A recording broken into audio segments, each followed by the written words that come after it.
There was a button in front of him. If David pressed it, he would win $1 million. Instantly. No waiting, no risk. But there was one condition. The moment he pressed it, she would be eliminated. No final together, no second chances, just gone. And if he didn't press it, they would both stay in the game, still a chance to win together. He looked at the button, then at her, and for the first time, it didn't feel like a game anymore. At the start, no one trusted anyone. It was just a game. Win, survive, move forward. But time changes things. Days turned into weeks, and strangers slowly became familiar. The same faces, the same voices, every single day. He didn't expect to care, but then he met her. At first, it was small, short conversations, simple questions, nothing important. But over time, those moments became longer, more personal. They started sharing things they hadn't told anyone else in the game, things that didn't belong in a competition. She didn't play like the others. No manipulation, no fake energy, just real. And that's when it changed. Because once you see someone as a person, it becomes harder to treat them like a player. Then the offer came.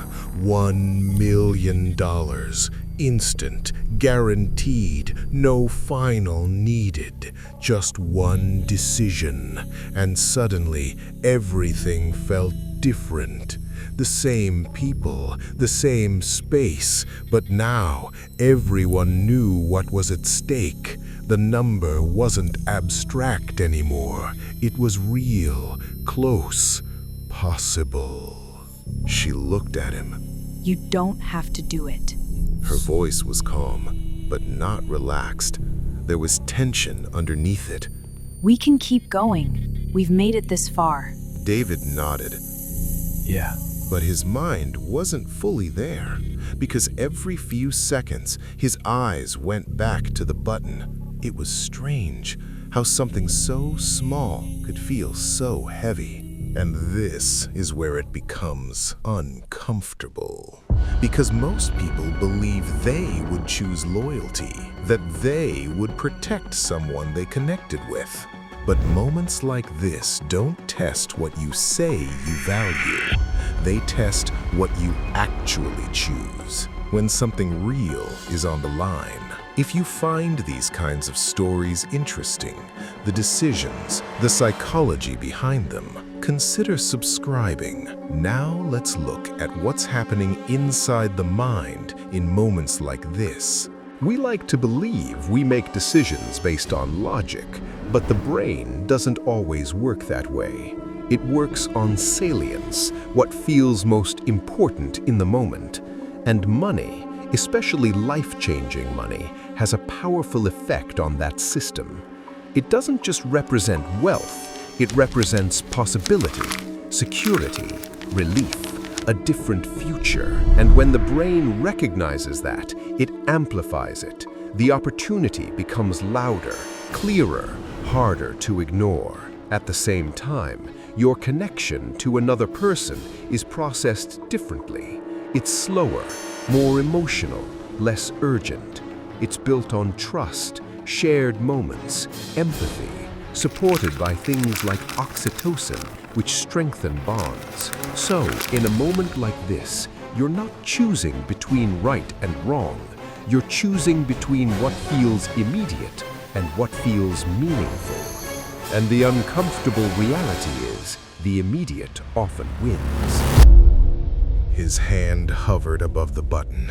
Seconds passed, but it didn't feel like seconds. It felt longer, like time had stretched. He could hear everything, the room, his breathing, the silence between them. He looked at her again. She wasn't looking away, and that made it harder. Because she wasn't forcing him. She wasn't trying to stop him. She was just there.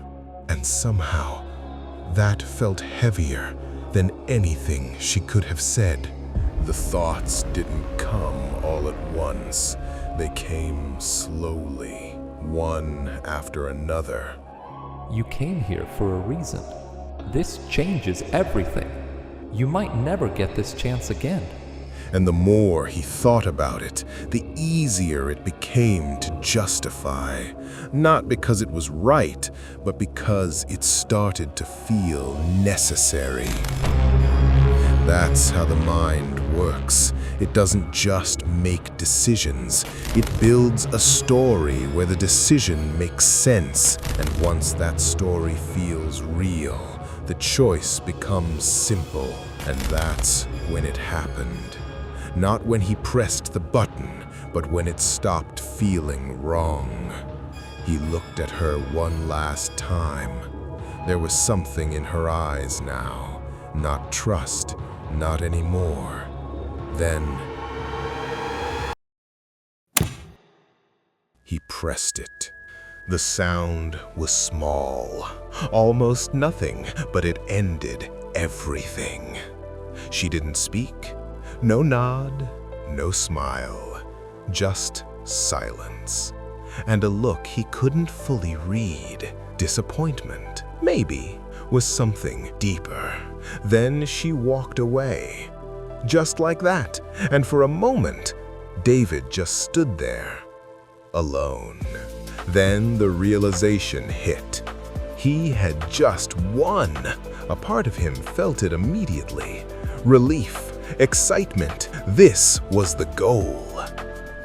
But the feeling didn't stay, because the room felt different now.